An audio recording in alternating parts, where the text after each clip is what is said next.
et redoublement de oui. Approbateur apprécié de toute initiative de pouvoir établi. Bien. Ah ben lui, il fait l'apologie du pouvoir de façon extraordinaire. Parce que quand on lui dit quelque chose, il dit et quand ta maîtresse te dit fais ça, tu le fais. Et quand le patron te dit quelque chose, tu le fais. Et quand le sergent, l'adjudant te dit tu le fais. Et c'est son truc comme ça. Et il lui dit à partir du moment où tu n'acceptes pas ce qu'on t'a dit, on se demande comment il fonctionne. Alors qu'il n'y a pas plus SDF que lui, il n'y a pas plus marginal que lui. Alors, en plus, je lui ai dit, non mais en plus je lui ai dit, mais mon cher ami, vous parlez d'autorité, mais vous quand on vous dit d'arrêter parce qu'il y a d'autres personnes qui doivent parler, vous n'arrêtez pas. Oui, Donc il ne supporte pas l'autorité. Alors à la fois, complètement contradictoire. voilà, c'est amusant. Alors donc, moi je suis arrivé ce soir avec une question complètement bateau. J'ai essayé de dire, on va essayer de poser le problème très au bras des pâquerettes, à savoir que, demander par exemple à un catholique, voilà, dans l'évangile, Quels sont les passages erronés? Quels sont les passages qui vous paraissent problématiques, improbables, et donc si les gens ne sont pas capables de répondre, hein, alors je le dis parce que le vrai, on ne sait pas exactement ce qui est le vrai, mais on sait ce qui est le faux. Donc quand on a enlevé déjà tout ce qui est faux, on a déjà une chance d'avoir un ensemble à peu près correct. Ça ne veut pas dire que tout soit vrai, mais on a déjà enlevé le faux. Ça peut être que ça a été réécrit et réécrit. Oui, donc c'est déjà pas mal de nettoyer. C'est pas la parole de Dieu, c'est l'homme qui a écrit les livres. C'est l'homme qui a écrit les livres. On sait même quelle est la famille de Patricia Romain, c'est la famille Piso, c'était des Patricia Romain qui ont écrit les évangiles. Oui, mais lui, il ne connaît pas David Hicks, il n'est pas manché. David Icke. Moi, j'appelle Hicks. Oui. C'est un écrivain pas mal. Faudrait que t'ailles à la fenêtre. Moi, j'appelle Hicks. Oui, non, mais c'est pas. Pour moi, oui, mais c'est pas son vrai nom, c'est Hicks en fait. David Icke. Enfin, ex en anglais. Ex. Oui, mais il a pas mis son vrai nom parce que le mec. Non, mais en anglais, le X se prononce oui, ex. Lui, il a écrit ICKE, tu comprends? Ah oui, c'était lui qui était gardien de but au club de Chelsea. ICKE. C'était un journaliste sportif. Ah oui, c'est Ike, oui, d'accord. Il est très connu. Là, je comprends pas qu'il le laisse vivant. Mais tu as un exemple en France, regarde, qui parle des ovnis, c'est Jacques-Claude Bourré. C'était un très grand journaliste, Jacques-Claude Bourré. Oui. Mais alcoolique. Mais comme moi, comme nous tous. Bourré. Comme tous les mecs ont des problèmes. Fallait le faire. Il faut bien. Il faut du carburant dans les secours. Ouais, puis, non, mais il faut. À la place du kérosène. Non, mais. Il faut. Il a mis son chagrin. Oui, d'accord, mais moi, je comprends pas que le mec, il est vraiment la connerie de l'offre. Nous, on en est convaincus. Par exemple, j'avais compris même petit, et lui aussi, parce qu'on ne sait pas pourquoi. Parce que c'est des vibrations, les gens. Tu avais compris quoi? Que par exemple, la Lune, elle est fausse. La Lune, c'est vraiment un vaisseau bleu. Et on n'est pas en psychiatrie. La Lune, c'est un vaisseau de ceux qui nous gouvernent.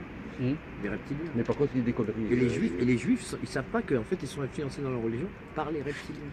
Ils ont divisé les humains entre eux en disant certains vous êtes élus, d'autres vous êtes moins inférieurs. Et tout ça, c'est faux. C'est eux qui ont manié l'ADN.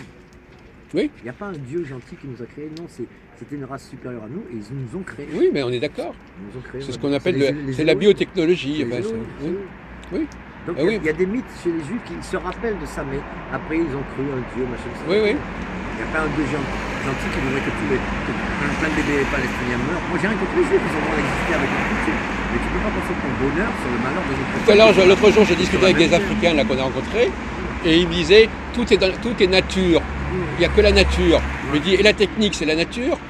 Ah oui, c'est l'œuvre de l'homme. Donc voilà, mais eux, ils avaient un discours complètement, voilà, il n'y a que la nature.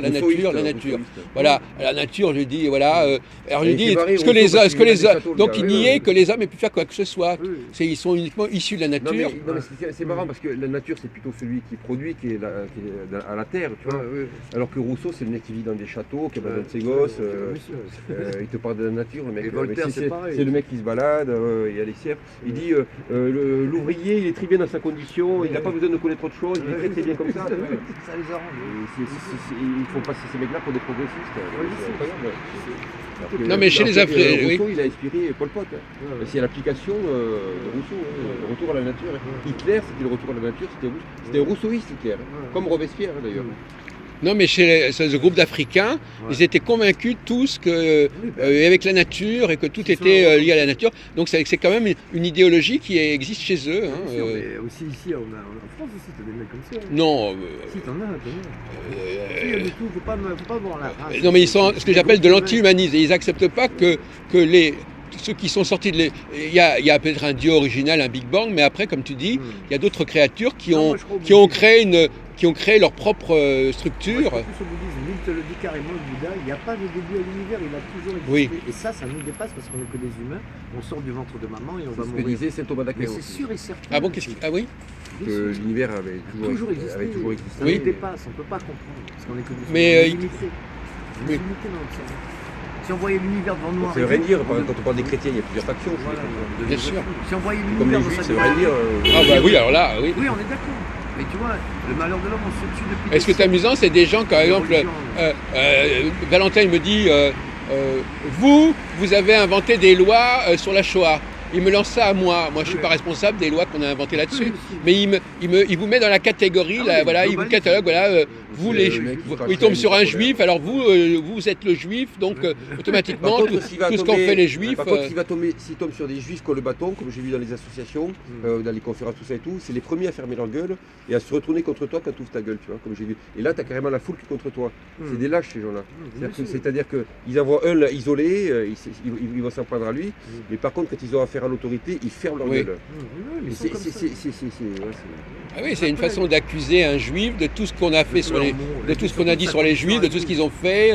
Voilà, vous, c'est intéressant parce qu'en français, quand vous voyez quelqu'un, c'est amusant parce que vous ne savez jamais quand vous dites à quelqu'un vous, si c'est vous à toi ou si c'est vous votre groupe. Donc il y a une ambiguïté au niveau même grammatical déjà sur le langage.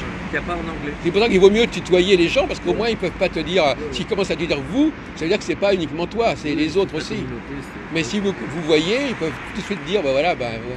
Je vais vous poser une petite... Vous êtes intéressé par la langue française. Pardon ? Vous connaissez la langue française, la grammaire française. C'est prétentieux de dire ça, parce que moi, honnêtement, par exemple, vous disiez... j'ai passé ma vie à écrire, et je peux te dire que je suis très loin de maîtriser la langue française. Tout à l'heure, vous parliez de l'anglais, vous disiez que l'anglais a des avantages sur le français, parce qu'on dit you, c'est ça? C'est lui?